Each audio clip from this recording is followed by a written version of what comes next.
안녕하세요. 내년 3월에 결혼을 앞두고 있다가 결국 며칠 전 파혼한 여성입니다.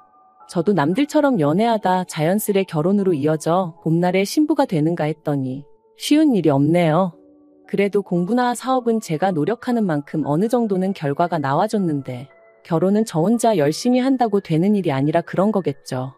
아무튼 일단 가까운 사람들에게만 성격 차이로 결혼을 못하게 될 것 같다고 운을 띄워놓긴 했어요. 그래도 분명히 뒤에서 이런저런 이야기가 나오겠지만요. 남자친구와 파혼하게 된 이야기를 시작하기 전 먼저 저에 대해서 이야기를 좀 해보자면 일단 저는 대학 자체는 그저 그런 곳을 나왔어요. 그리고 그렇다 보니 대기업에 들어가는 건 꿈도 꿀 수 없었죠. 그래서 그럼 다니기라도 쉽게 집 근처로 알아보자 생각했다가 직원 수 10명도 되지 않는 말 그대로 가족이 똘똘 뭉쳐 운영해 나가는 회사에 들어갔습니다. 그리고 회사 생활을 시작한 지 6개월 만에 왜 사람들이 그렇게 진저리를 치는지 아주 뼈저리게 알겠더라고요. 제가 회사를 다니는 건지 사장 아들 뒤치다꺼리를 하고 있는 건지 도통 알 수가 없었으니까요. 그런데 그러나 중에 친하게 지내던 언니가 자기가 일하는 샵에서 직원을 구하는데 한번 해보겠냐대요. 그래서 냉큼 좋다 하고 그렇게 이쪽 사업에 발을 들이게 되었습니다. 그리고 그게 계기가 되어 지금은 어엿한 에스테틱 피부샵의 사장이 되었네요. 사업이라는 게 처음부터 잘 된 것은 결코 아니었어요. 처음 시작하는 과정에서는 사기도 2번이나 당할 뻔했었고 믿을만하다 생각한 사람한테 뒤통수를 맞은 적도 여러 번이었죠. 그러다 보니 하나부터 10까지 제가 스스로 나서지 않으면 안 되겠다는 생각을 하게 되었고 그때부턴 정말 하루에 2-3시간 자가면서 일을 해나가기 시작했어요. 그리고 그런 생활을 4년 정도 하니까 어느 정도 입소문이 나면서 좀 유명하다는 사람들도 오기 시작하더니 방송도 타게 되고 연예인 고객도 받게 되고 그래서 10년 차인 지금은 웬만한 직장인들보다 한 달에 3-4배는 더 벌어요. 이 사업도 성수기 비수기가 있어서 성수기엔 더 많이 벌고요. 아무튼 그렇게 사업은 성장을 시켰는데 정작 제 몸 돌보기를 소홀히 했더니 언젠가부터 체력이 예전 같지 않다는 게 느껴지대요. 그래서 운동을 시작하게 되었죠. 그리고 그 와중에 만나게 된 게 바로 남자친구였어요. 남자친구가 제 운동을 담당하는 트레이너였거든요. 저보다 2살이 어렸던 남자친구는 낮에는 회계사를 준비한다며 시험 공부를 하는 수험생이었고 밤에는 자기 운동도 하고 용돈도 벌겸해서 트레이너를 하는 거라더군요. 그리고 저도 죽기 살기로 열심히 살아봤으니 투잡을 뛰어가며 자기 목표를 향해 달리는 남자친구가 왠지 마음이 쓰였죠. 하지만 그때만 하더라도 누나의 마음이라고 해야 할지 아무리 공부가 중요해도 밥은 챙겨 먹어라, 감기 조심해라 그 정도로 챙겨줬을 뿐입니다. 그런데 제 그런 행동이 남자친구에게는 제가 뭔가 여지를 줬다고 느낀 건지 남자친구가 언젠가부터 무척 적극적으로 다가오더라고요. 그리고 저도 솔직히 말하면 남자친구가 저돌적으로 다가오니까 그게 싫지만은 않았네요. 그래서 연애를 시작했어요. 물론 그때만 하더라도 이 연애가 결혼 이야기가 오갈 만큼 진지해질 줄은 몰랐고요. 사귀는 동안 남자친구가 저보다 어리기도 했고 또 수험생이다 보니 왠지 당연하다는 듯 제가 데이트 비용의 대부분을 부담했는데 그 자체가 그렇게 저한테 문제가 되는 일은 아니었어요. 남자고 여자고 능력되는 사람이 좀 더 낼 수 있다는 게 제 생각이었으니까요. 그리고 금전적인 부분을 제외하곤 남자친구가 저를 힘들게 하는 게 없었습니다. 술을 좋아하는 사람도 아니었고 여자 문제로 저를 애타게 한 적도 없어요. 그래서 그것만으로도 충분하다고 연인으로서 나아가 결혼 상대로서 손색이 없다고 생각했죠. 게다가 연애하는 동안 지금 돌이켜 생각해보면 말이 안 되는 건데 남자친구가 회계사가 될 거라고 철석같이 믿었으니 한마디로 능력도 있는 남자라고 착각하고 있었답니다. 그래서 결혼 이야기가 나왔을 때도 크게 고민하지 않았네요. 신혼살림은 제가 가진 아파트에서 시작하면 된다. 혼수도 이미 어느 정도 채워져 있으니 문제없다. 그렇게 단순하게 생각한 거죠. 그런데 결혼 이야기가 오가고 남자친구 부모님과 왕래를 시작하면서부터 조금씩 뭔가 삐그덕거리는 게 느껴졌습니다. 일단 양가 어른들에게 인사를 드리러 다니는 문제에 있어서부터 어머님과 부딪히게 되었거든요. 일단 저는 양가 부모님께는 당연하고 좀 더 나아가서는 조부모님한테까지는 인사를 드리러 가는 게 맞다고 생각했어요. 친척분들에게도 인사를 드리면 좋겠지만 그건 다들 모이실 일이 있다면 가능한 거고, 그렇다고 저희가 인사를 드려야 하니 모이시라 하는 건 또 경우가 아니라고 생각했죠. 그런데 어머님은 저와는 생각이 많이 다르셨습니다. 일단 부모님, 조부모님은 당연한 거고, 시댁친가 외가 어른들도 전부 다 따로따로 한 집씩 찾아뵙는 게 예의라고 하시는 거예요. 그런데 저는 제 사업을 하는 사람이다 보니 그렇게 무턱대고 시간을 쓸 수 없는 상황이었거든요. 거기다 결혼 준비라는 게 앉아서 되는 게 아니라 저도 저 나름대로 알아봐야 할 것들이 많았고요. 하지만 어머님은 제 그런 사정은 전혀 고려해주지 않으셨습니다. 오히려 제가 그렇게까지 시간을 내기는 어렵다고 하니 단박에 그건 어른들이 알 바가 아니라시며 처음부터 그렇게 제 입맛대로 하려고 들면 되냐 하셨으니까요. 솔직히 당황스럽기도 하고 황당하기도 하고. 하지만 그때만 하더라도 기왕이면 어머님께도 잘 보이고 싶었고 잘 지내고 싶었기에 무작정 죄송하다 했네요. 그러다 둘째 시이모님을 만나 뵙기로 했던 날이었어요. 점심 먹고 커피 마시고 하면 5시쯤에는 헤어지겠구나 싶어서 저녁에는 제 삼촌에게 남자친구를 소개시킬 생각이었죠.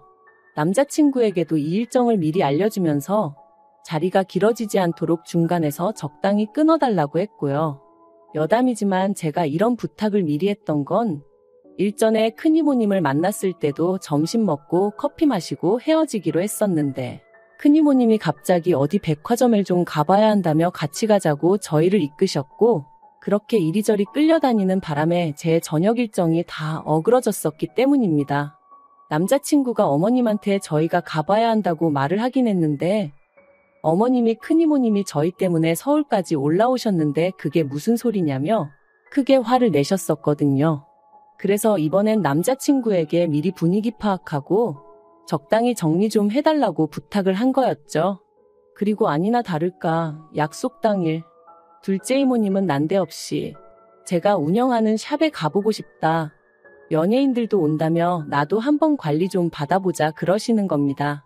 그래서 제가 저희 샵은 예약제고 보통 2주 전에는 예약이 다 차서 힘들다 말씀드렸는데 어머님이 네가 사장인데 안 되는 게 어딨냐며 당신이 시이모님 볼라치 있네 없네. 게다가 시간은 자꾸만 길어지니 제 마음이 너무 초조하더라고요. 그래서 남자친구를 쳐다봤는데 어이없게도 남자친구가 저더러 저녁 약속을 좀 늦추면 안 되냐고 묻더라니까요. 어찌나 황당하고 기도 안 차던지 결국 참다 못한 제가 저랑 남자친구는 저희 삼촌이랑 선약이 있어 이제 가봐야 한다. 샵에 오고 싶으시면 미리 전화 주시고 예약해달라 말씀드렸습니다.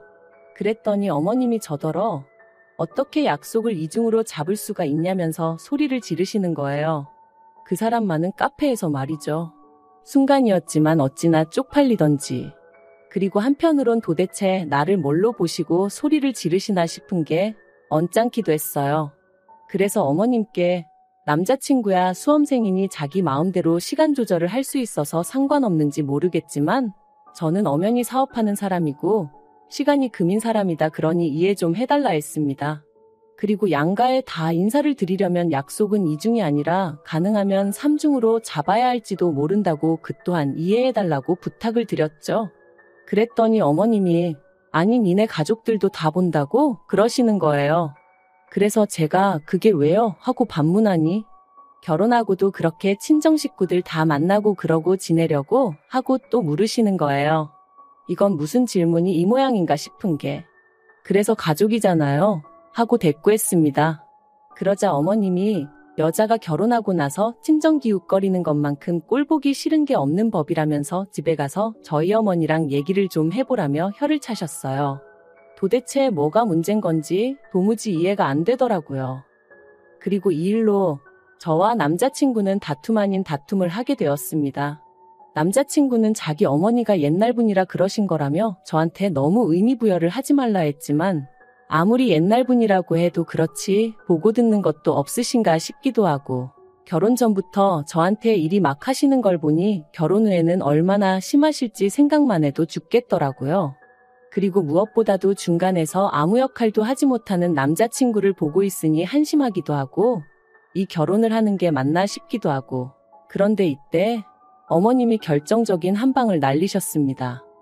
사업이 어느 정도 안정권에 들어선 이후로 저는 줄곧 친정 부모님께 매달 200만 원에서 300만 원 사이의 생활비를 드리고 있었고, 이렇게 드려도 제 생활에는 별 문제가 없었어요.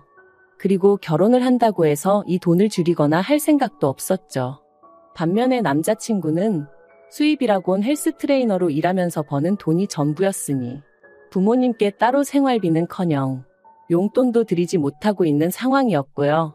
하지만 결혼하고 나면 솔직히 아무리 제가 번 돈이라고 해도 저희 부모님만 챙기는 건 아니다 싶어서 남자친구 부모님껜 매달 50만 원 정도는 보내드릴 생각이었습니다. 그리고 이 이야기를 남자친구에게 했을 때 남자친구가 그렇게까지 자기 입장을 생각해주는 거냐며 너무 고맙다고 했어요. 자기가 너무 가진 게 없어서 솔직히 저한테 미안한 마음도 컸고 볼낯이 없기도 했는데 그런데도 이렇게까지 배려를 해주는 거냐면서 자기가 꼭 회계사 시험에 합격해서 저를 기쁘게 해주겠다 뭐 그렇게 말해주더라고요. 그래서 저는 이 일이 저희가 결혼하는 데 있어 문제가 될 거라곤 추호도 생각치 못했습니다. 오히려 저희 두 사람을 더 끈끈하게 만들어주는 그런 계기가 될 거라고 생각했죠. 하지만 황당하게도 어머님이 반대를 하고 드셨습니다. 어떻게 벌써부터 친정에다 그렇게 돈을 퍼줄 궁리를 하냐면서 말도 안 되는 소리는 하지도 말라셨거든요. 황당해서 도대체 뭐가 문제냐고 따졌어요. 제가 벌어서 저희 부모님 드린다는데 왜 어머님이 화를 내시는지 도저히 이해가 안 된다 했죠. 그랬더니 결혼하면 가정에 올인하고 뭐든지 어른들하고 상의해서 결정해야지 왜 제멋대로 하려드냐면서 점점 더 크게 화를 내시더라고요. 그래서 남자친구하고도 이미 얘기가 된 부분이라고 말씀을 드렸지만 어머님께서 하시는 말씀이 걔가 알면 뭘 알겠냐며 아무리 남자친구가 저보다 어리다고 손바닥에 놓고 이리저리 구워 삶을 생각은 꿈도 꾸지 말라시대요. 당신 두 눈에 흙이 들어가기 전까지 그 꼴은 절대로 못 본다면서 말이죠. 제가 보기엔 정작 남자친구를 어린애 취급하는 건 어머님 본인 같았는데 아무튼 어머님과 이야기를 하면 할수록 이분을 내가 평생 감당할 수 있을까 싶은 게 절로 한숨만 나오더라고요. 그래서 결국 남자친구를 대동하고 다시 한번 남자친구 어머님을 찾아갔습니다. 그리고는 단도직입적으로 저에게 바라시는 게 뭔지 여쭸어요. 그랬더니 어머님 말씀이 솔직히 남자친구가 회계사 시험만 합격하면 저보다 어리고 잘난 아가씨들이 줄을 설 텐데 제가 이렇게 채가는 게 분하시답니다. 거기다 돈 몇 푼 가지고 당신 아들을 좌지우지하려 드는 것 같아서 그것도 마음에 안 드신다대요. 그리고는 하시는 말씀이 결혼도 하기 전에 친정하고 시댁하고 차별을 하겠다고 마음먹은 그 태도도 아주 글러먹었다면서 당신이 딱 정해주겠답니다. 그리고 그 내용이란 게 결혼하면 일단 경제권을 남자친구에게 넘기고 시댁과 친정에 드리는 용돈은 똑같은 액수로 통일을 하라는 거였죠. 그리고 당신은 가족 간의 화목을 중요시하기 때문에 사업을 핑계로 가족 행사나 모임에 빠지는 꼴은 절대로 못 봐준다며 이런 내용으로 공증을 받아오라나요? 웃겼어요. 어이가 없어서 웃음이 난다는 게 이런 거구나 싶었죠. 그래서 저도 모르게 어머님더러 진심이시냐 묻고는 말 그대로 빵 터졌습니다. 그리고는 제가 왜 그래야 되냐고 물었어요. 제가 어머님 아들이 좋아서 결혼하겠다고 한 건 맞지만 제가 어디 팔려가는 것도 아니고 왜 전부 다 어머님 입맛에 맞춰드려야 하냐 그렇게는 못한다고요. 그랬더니 남자친구가 테이블 밑으로 저를 쿡쿡 찌르면서 왜 그러냐 그러고 어머님은 저 말하는 것 좀 보라면서 제가 이럴 줄 알았다고 역시나 당신이 사람 보는 눈이 있다나요? 그러면서 당신 말대로 못할 것 같으면 결혼은 꿈도 꾸지 말라길래 알겠다 했습니다. 어머님 말대로 못하겠다. 아니 하기 싫다 그러니 결혼도 안 하겠다. 그리고는 안녕히 계시라 하고 자리에서 일어났죠. 그랬더니 남자친구가 왜 그러냐면서 저를 붙잡길래 이 상황을 보고도 그런 소리가 나오냐고 이 손 놓으라 했네요. 그리고 남자친구 면전에다 대고 결혼 이야기는 없던 걸로 하자 너는 하는 공부나 열심히 하라 했어요. 그런데 어처구니가 없게도 며칠 뒤 샵으로 어머님이 찾아오셨습니다. 이모님 두 분까지 대동하고서 말해요. 보는 눈들이 많고 고객님들도 계셨으니 큰 소리를 낼 수가 없어서 일단 제 사무실로 세 분을 모셨어요.